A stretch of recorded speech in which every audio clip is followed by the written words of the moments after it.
Vote দেওয়া কি কেবল রাজনৈতিক অধিকার নাকি দীর্ঘ জীবনের রহস্য?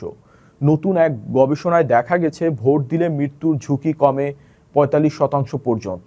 কিভাবে একটি ব্যালট পেপার আপনার আয়ু ১৫ বছর বাড়িয়ে দিতে পারে এবং কেন ডাক্তাররা এখন ভোট দেওয়ার পরামর্শ দিচ্ছেন, বিস্তারিত জানুন সামিরা বাঁধনের প্রতিবেদনে।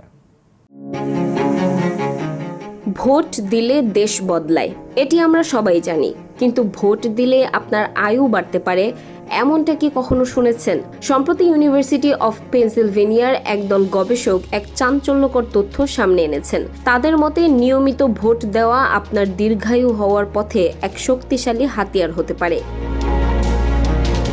বিজ্ঞানীরা ২০০৮ সালের মার্কিন নির্বাচনের তথ্য বিশ্লেষণ করে দেখেছেন যে যারা ভোট দিয়েছিলেন তাদের অকাল মৃত্যুর ঝুঁকি যারা ভোট দেননি তাদের তুলনায় অনেক কম। বিশেষ করে ৫ বছর পর দেখা গেছে ভোটারদের মৃত্যুর ঝুঁকি ৪৫% কমে গেছে। গবেষক ফেমিদা হ্যান্ডি জানিয়েছেন, এই সুবিধার পেছনে ভোটারদের শিক্ষা, সম্পদ বা রাজনৈতিক দলের কোনো সম্পর্ক নেই।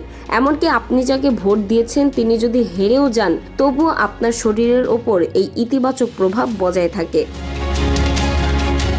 কিন্তু কেন এমন হয়? আমেরিকান হার্ট অ্যাসোসিয়েশন বলছে, ভোট দেওয়া এক ধরনের কমিউনিটি এঙ্গেজমেন্ট বা সামাজিক সম্পৃক্ততা। এটি মানুষের মধ্যে এক ধরনের আত্মতৃপ্তি এবং নিয়ন্ত্রণের অনুভূতি তৈরি করে যা মানসিক চাপ কমিয়ে হার্টকে সুস্থ রাখে। এছাড়া ভোটের মাধ্যমে নির্বাচিত প্রতিনিধিরাই পার্ক নির্মাণ, ফুটপাত তৈরি এবং স্বাস্থ্যসেবার মতো জনমুখী সিদ্ধান্ত নেন যা পরোক্ষভাবে মানুষের গড় আয়ু বাড়িয়ে দেয়। তাহলে আর দেরি কেন? পরবর্তী নির্বাচনে ভোট দেওয়াকে কেবল দায়িত্ব নয়, নিজের সুস্বাস্থ্যের জন্য একটি বিনিয়োগ হিসেবে দেখুন।